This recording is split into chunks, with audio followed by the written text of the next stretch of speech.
നമസ്കാരം. നിയമസഭാ സ്പീക്കറായിരുന്ന ജി കാർത്തികേയൻ്റെ മരണത്തെ തുടർന്ന് അരുവിക്കര മണ്ഡലത്തിൽ നടന്ന ഉപതിരഞ്ഞെടുപ്പിൽ സി പി എമ്മിലെ എം വിജയകുമാറും കോൺഗ്രസിലെ കെ എസ് ശബരിനാഥും ബി ജെ പിയിലെ ഒ രാജഗോപാലും തമ്മിൽ വാശിയേറിയ പോരാട്ടമായിരുന്നു. അതിശക്തമായ ത്രികോണ മത്സരത്തിൽ രാഷ്ട്രീയ കേരളം ചിരിച്ചു മറിഞ്ഞ ഒരുപാട് തമാശകളുണ്ടായി. ഇത്തരം കോമഡികളുടെ എല്ലാം നടുമുറ്റത്ത് നായകനായി നിലകൊണ്ടത് പി സി ജോർജ് ആയിരുന്നു.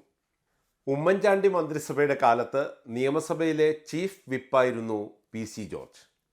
അക്കാലത്ത് ചീഫ് വിപ്പെന്ന ആരാധകരും ചീഫ് ആപ്പെന്ന് ശത്രുക്കളും വിളിപ്പേരിട്ട പി സി സർക്കാരിന് നിരന്തരം തലവേദന സൃഷ്ടിച്ചുകൊണ്ടിരുന്നു. അങ്ങനെ ഇരിക്കെയാണ് സ്വന്തം മുന്നണിയെ വെല്ലുവിളിച്ചുകൊണ്ട് അരുവിക്കര തിരഞ്ഞെടുപ്പിന് മുമ്പ് പി സി പുതിയ മുന്നണി ഉണ്ടാക്കിയത്. അഴിമതി എന്ന് കേട്ടാൽ ഓക്കാനം വന്നിരുന്ന പി സിയുടെ പുതിയ പ്രസ്ഥാനത്തിൻ്റെ പേര് ആൻറ്റി കറപ്ഷൻ ഡെമോക്രാറ്റിക് ഫ്രണ്ട് അഥവാ ACDF എന്നായിരുന്നു. കേരളത്തിൽ നിലവിലുള്ള 3 മുന്നണികൾക്കും ഭീഷണിയാകും എന്ന പ്രഖ്യാപനത്തോടെ പി സി സ്ഥാപിച്ച മുന്നണി വെറുമൊരു കുറുമുന്നണിയായിരുന്നില്ല, മറിച്ച് പി സിയോട് മാത്രം കൂറു പുലർത്തുന്നവരുടെ മുന്നണിയായിരുന്നു. ACDFൽ 96 സംഘടനകൾ ഉണ്ടെന്നായിരുന്നു പി സിയുടെ അവകാശവാദം. പി സി ജോർജിൻ്റെ വിശ്വസ്തനായിരുന്ന കെ ദാസ് ആയിരുന്നു അരുവിക്കരയിൽ ACDF സ്ഥാനാർത്ഥി. മറ്റു മുന്നണികളെപ്പോലെ ഹൈക്കമാൻഡും ലോ കമാൻഡും നോ കമാൻഡും ഒന്നുമല്ല അവരുടെ സ്ഥാനാർത്ഥിയെ നിശ്ചയിച്ചത്. സ്ഥാനാർത്ഥിയെ തീരുമാനിക്കാനായി പി സിയും മുന്നണി നേതാക്കളും ചേർന്ന് ACDF പ്രവർത്തകർക്കിടയിൽ ഒരു വോട്ടെടുപ്പ് തന്നെ നടത്തി. അതിൽ 8612 പേർ പങ്കെടുത്തു.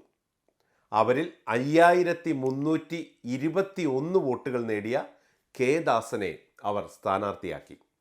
സ്ഥാനാർത്ഥിയെ പ്രഖ്യാപിച്ചപ്പോൾ വൻ ഭൂരിപക്ഷത്തിൽ ദാസ് ജയിക്കും എന്ന് ആവേശം കൊണ്ട പി സി തിരഞ്ഞെടുപ്പ് കഴിഞ്ഞ് വോട്ടെണ്ണുന്നതിന് മുമ്പേ ആ അവകാശവാദത്തിൽ നിന്ന് പിന്നോട്ടു പോയി.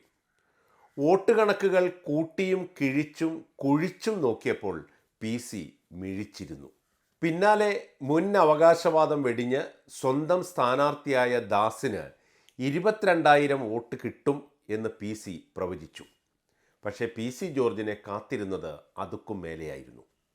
പരാക്രമം അരുവിക്കരയിലെ ജനങ്ങളോടല്ല വേണ്ടു എന്ന് പി സിയെ ഓർമ്മിപ്പിച്ചുകൊണ്ട് ACDF മുന്നണിയുടെ സ്ഥാനാർത്ഥി കെ ദാസ് നോട്ടയ്ക്കും പിന്നിൽ 5-മനായി. നോട്ട 1430 വോട്ടുകൾ പിടിച്ചപ്പോൾ 1197 വോട്ടുകൾ മാത്രമാണ് കെ ദാസന് നേടാനായത്. ഇതൊന്നുമായിരുന്നില്ല പി സി കോമഡികളുടെ ലാസ്റ്റ് പഞ്ച്.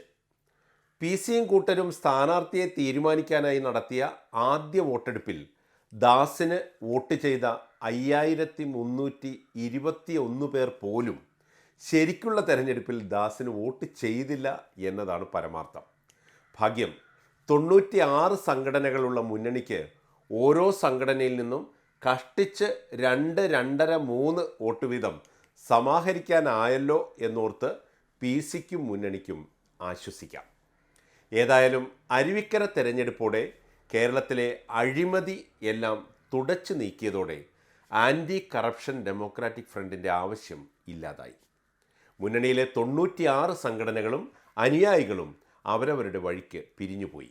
ഒടുവിൽ പി സി ജോർജ് ഈരാറ്റുപേട്ടയ്ക്കും കെ എസ് ശബരിനാഥൻ നിയമസഭയിലേക്കും പോയി.